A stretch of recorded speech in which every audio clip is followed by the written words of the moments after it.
Did you know that people actually used to get fired from their jobs for being bad at it? I know. Mind blowing. You would have never thought that not excelling at your job would get you fired at some point, but I know that it used to happen. But nowadays, being bad at your job is just like par for the course. The standard, I say honestly, because of COVID, is below the depths of hell. I mean, I work in the food industry, so I'm only going to speak for like the restaurant business. I don't know how it is out there in the corporate world or whatever else, but at least in the food industry, man, it is actually like almost impossible to get fired. I mean, the standard is just like show up. Not even kidding. The number of times I've heard from bosses that say, well, he shows up is crazy. Like, a lot of these kitchen jobs taglines on Indeed and whatever, like, they shouldn't have this long description of experience and, the rules of the job, all that. Like, you should just go on Indeed and apply. And when you apply for restaurant jobs, it should just say, just show up.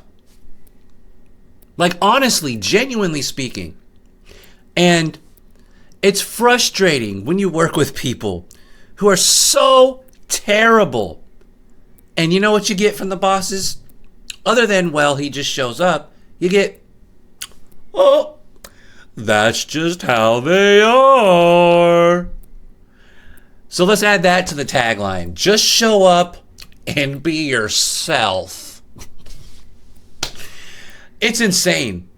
I work with a guy who is impressively bad. Like, genuinely, I couldn't care less for the guy. But the only compliment that I could really give him is how good he is at being bad. This guy, he works in pantry making salads and desserts. No joke. He can make Caesar salads take 20 minutes. It happens on a regular basis. I can't even wrap my head around that. On my worst day, I couldn't even make a Caesar salad take 5 minutes.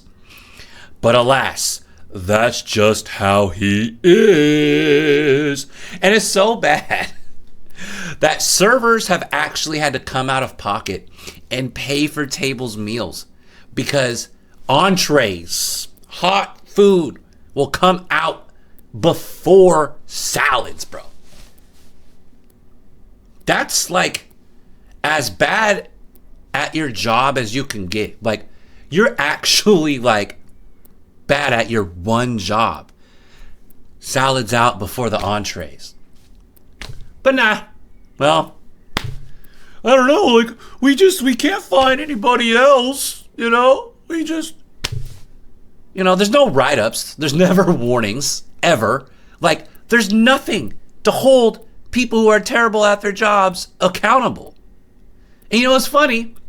Me making this video could actually get me fired. More than if I just, like, gave people food poisoning. Like, they go out of their way to have, like, the worst people.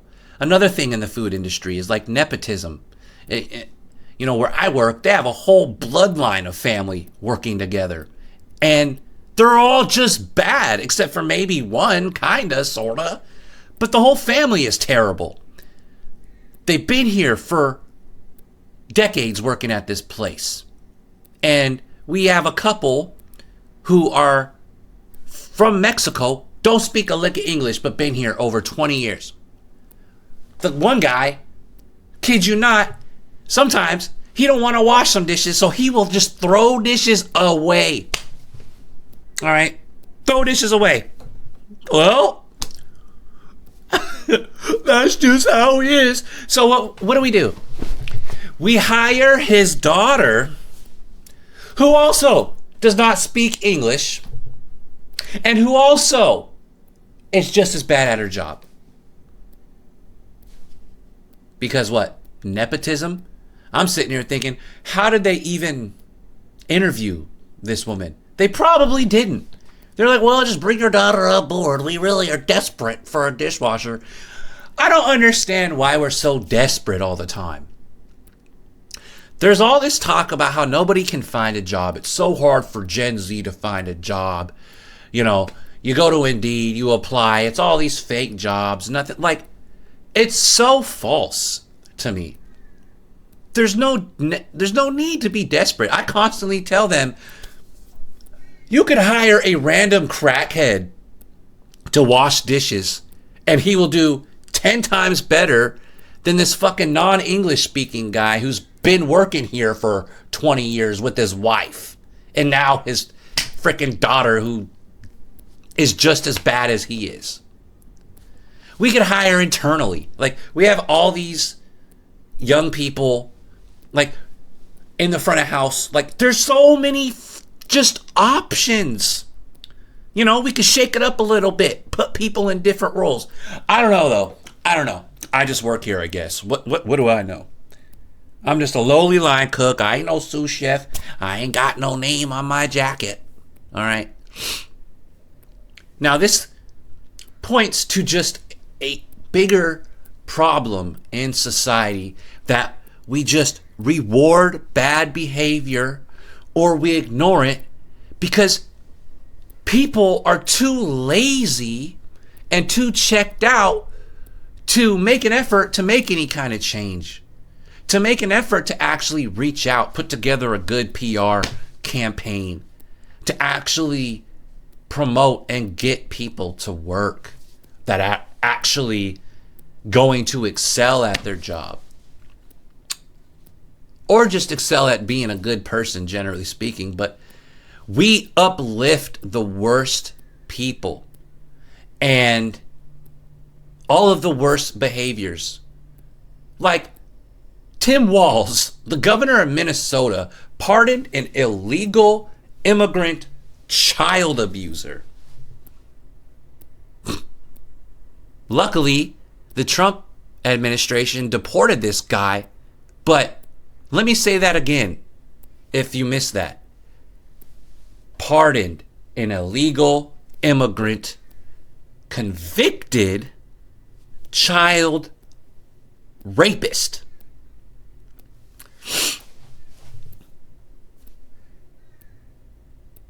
It is so pervasive in society that we just keep everything low quality. And it only gets worse.